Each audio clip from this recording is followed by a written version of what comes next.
It's time for a little chat. I got my coffee ready and my Captain America mug, and I got my Captain America shirt. So, it's gonna be a good time. So, hey guys, it's Matt. What is up? I hope you guys are having a fantastic start to your week.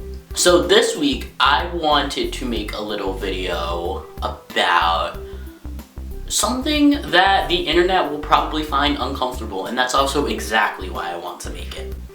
Today, I am going to put that down before I drop it by accident, but I am going to talk about sex from the point of view of a trans man and educate people on how to approach sex with a trans man.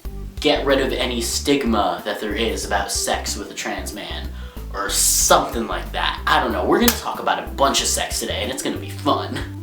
First things first is the terminology that we're gonna be using in this video. So I'm gonna go through a couple of basic words just in case you are not familiar with the trans community or you're not familiar with these words in general. So I'm going to be using the word cisgender, which means a person who is born with the genitalia they identify as.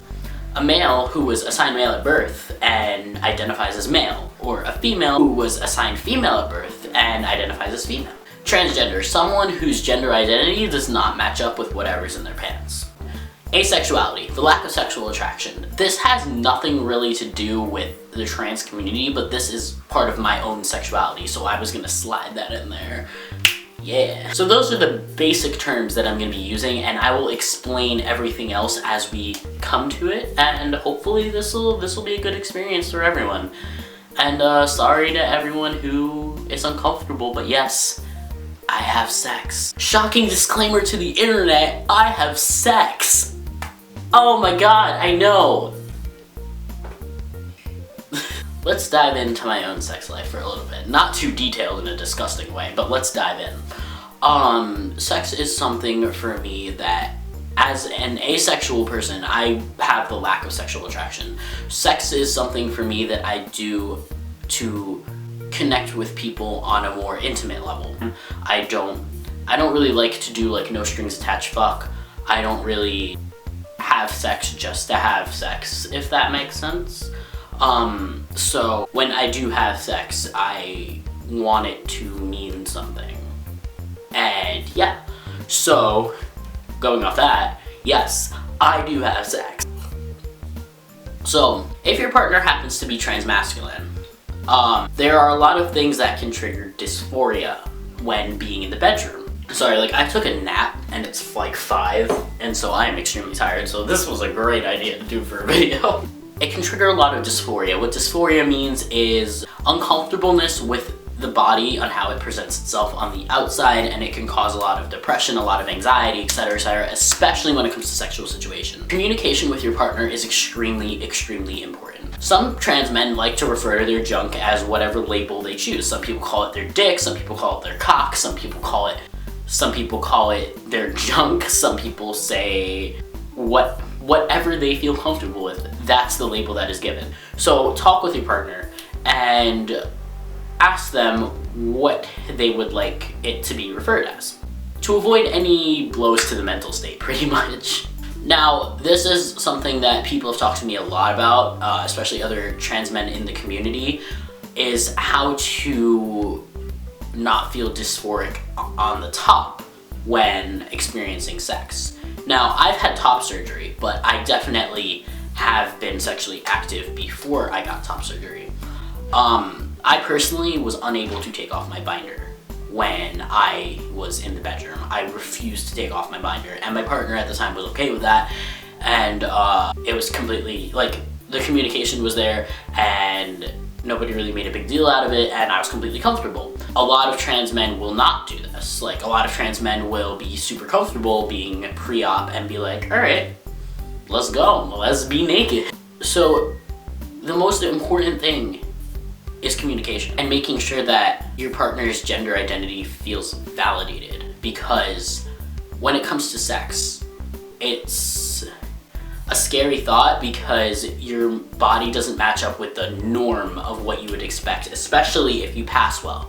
I know that I have anxiety all the time about asking out guys or asking out girls or asking out anyone in between on the gender spectrum because I am a trans man. And I pass very well. Like, usually people don't really know I'm trans unless I speak about it, and that's fine, but there's also the stigma that every single time I want to ask someone out on a date, I have to be like, hey, listen, I'm trans, are you okay with that? And that causes a lot of anxiety. So communication is definitely like priority, and will definitely help in making the experience enjoyable for the both of you.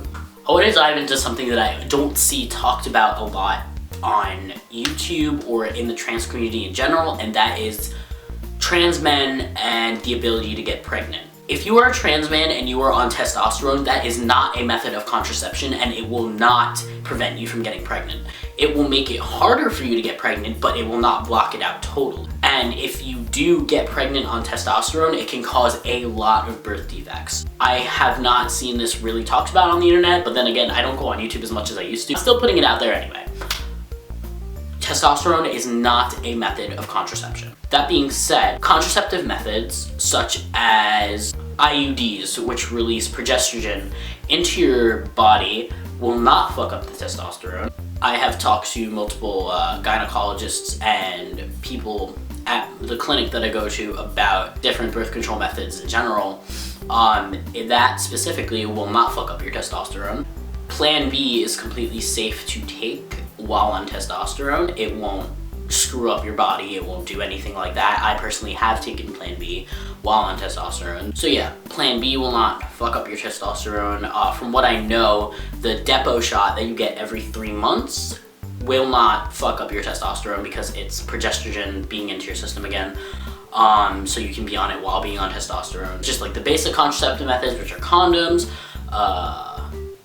There's the IUDs that have no hormones in them, which is completely okay because there's no hormones in them, so they won't fuck up your testosterone. And then there's the implant. It's an implant. It's like the IUD, except you put it in your arm. So yeah. So I don't see this get talked about a lot on the internet, and I just want y'all to know that there are contraceptive methods that are completely safe to be on while on testosterone, if that makes sense. Trigger warning, by the way, if you are uncomfortable with the mention of any of the parts of a vagina, whether that's for dysphoria reasons or just mental health reasons in general, trigger warning, click off. I won't be offended, it'll be okay. When you're assigned female at birth, what happens when you start testosterone injections is that the clit becomes enlarged. Now, going way back into the womb of life when you were just an itty bitty zygote. So what happens is if you are assigned female at birth, in the womb, your body pretty much just stays female and it develops as it develops. When someone is assigned male at birth, the clit ends up growing to become the penis, and the testes develop, and all that, and it's a good time. So what happens is the testosterone kind of activates this sequence of events, and you do get bottom growth. Not like terribly long, like you're not gonna grow like a 7-foot dick all of a sudden. That would be terrifying. My God, 7 feet, I'm 5'3", so that's like about my ceiling. It's just, no. No. There is bottom growth that occurs, and it continues to grow, and it varies by each person, obviously. A lot of trans men tend to be self-conscious of this, or they tend to be scared that people will reject them because it looks disgusting, or etc., and I'm here to tell you it's completely okay. You are beautiful however your body looks, and you deserve to feel good in bed as much as anyone else on this planet. I guess my whole point of stating this is to try and put an attempt to normalize it, because I've seen a lot of stigma around it, a lot of stigma around trans guys' bodies in general, and I don't think that it's okay to just kind of, body shame people for being themselves. So yeah, this video was all over the place, but who cares? That's just my style. I'm messy. Alright, thank you guys so much for watching. I love you guys so much. Stay beautiful, have an awesome rest of your week, and I will see you guys next time. Bye!